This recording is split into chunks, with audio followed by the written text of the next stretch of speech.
Remedy says Control 2 will be an action RPG. Alan Wake 2 has sold 1.8 million units. During today's Capital Markets Day dedicated to investors, Finnish developer Remedy Entertainment has revealed new information on Control 2 and Alan Wake 2.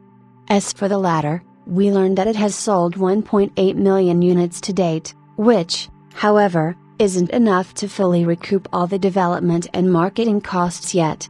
Control 2 is aiming far higher, with Remedy telling investors that sales of 3-4 million units would be required to fully recuperate a budget of 50 million euros, up from the 30 million euros spent on the first one, and go into profits.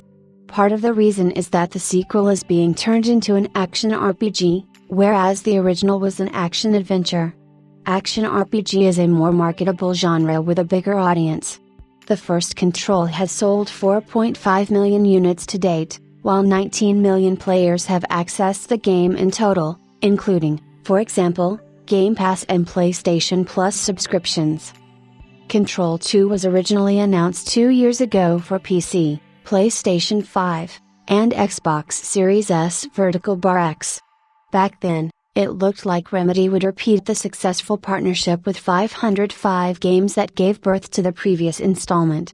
However, they completely changed the plan earlier this year by acquiring the IP from 505 Games for 17 million euros.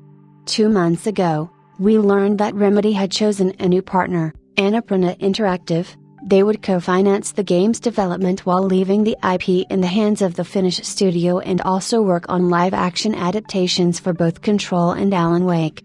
Before Control 2, Remedy will launch its cooperative multiplayer spin-off FBC Firebreak, which is being made on a 30 million euros budget, won't cost full price, and will require 3 million units sold to be successful. As a reminder, in addition to the multiple projects related to the so-called Remedy Connected Universe, the studio is also remaking its first 2 games, Max Payne 1 and 2, for Rockstar Games. Last we heard, the remake project entered full production 3 months ago.